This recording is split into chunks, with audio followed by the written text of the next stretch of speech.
بسم اللہ الرحمن الرحیم۔ رسول اللہ صلی اللہ علیہ وآلہ وسلم نے ارشاد فرمایا، جب غلام اپنے آقا کے لیے مخلص و خیر خواہ ہو اور وہ اللہ کی عبادت بھی احسن انداز میں کرتا ہو تو اس کے لیے 2 اجر ہیں۔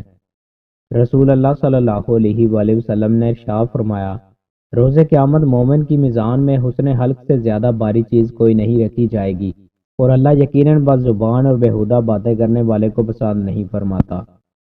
رسول اللہ صلی اللہ علیہ وآلہ وسلم نے ارشاد فرمایا، مومن کی مثال کھیتی کی نرم و نازک شاخ کی طرح ہے جسے ہوائیں جھکاتی ہیں، کبھی اسے نیچے گرا دیتی ہیں اور کبھی سیدھا کر دیتی ہیں، حتیٰ کہ اس کی اجل آ جاتی ہے۔ جبکہ منافق کی مثال صنوبر کے درخت کی طرح ہے جس پر کوئی چیز اثر انداز نہیں ہوتی حتیٰ کہ وہ ایک ہی مرتبہ ٹوٹ جاتا ہے۔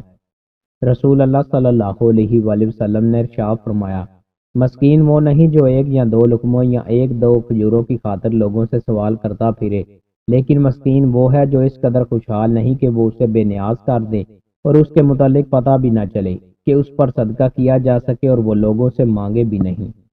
رسول اللہ صلی اللہ علیہ وآلہ وسلم نے ارشاد فرمایا، صدقہ سے مال کم نہیں ہوتا، درگزر کرنے اور معاف کر دینے سے اللہ بندے کی عزت میں اضافہ فرماتا ہے، اور جو کوئی اللہ کی خاطر تواضع اختیار کرتا ہے تو اللہ اس کو رفعت عطا فرماتا ہے۔ رسول اللہ صلی اللہ علیہ وآلہ وسلم نے ارشاد فرمایا، کفر کا سرچشمہ مشرق میں ہے، فخر و غرور گھوڑے والوں، اونٹ والوں اور جاگیرداروں جو اونٹ کے بالوں سے بنے ہوئے خیموں میں رہتے ہیں ان میں ہوتا ہے، اور سکینت بکری والوں میں ہے۔ رسول اللہ صلی اللہ علیہ وآلہ وسلم نے ارشاد فرمایا، بے شک شیطان اس کھانے کو جس پر اللہ کا نام نہ لیا جائے کھانا حلال سمجھتا ہے۔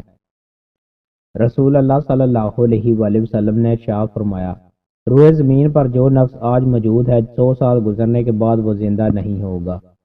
رسول اللہ صلی اللہ علیہ وآلہ وسلم نے ارشاد فرمایا، ہمیں باقی امتوں پر 3 چیزوں سے فضیلت دی گئی ہے۔ ہماری صفوں کو فرشتوں کی صفوں جیسا قرار دیا گیا، ہمارے لیے ساری زمین مسجد قرار دی گئی، اور اس کی مٹی کو جب ہم پانی نہ پائیں باعث طہارت بنایا گیا۔ دوستو، مزید اچھی ویڈیوز کے لیے ہمارے چینل کو سبسکرائب لازمی کریں۔ بہت شکریہ۔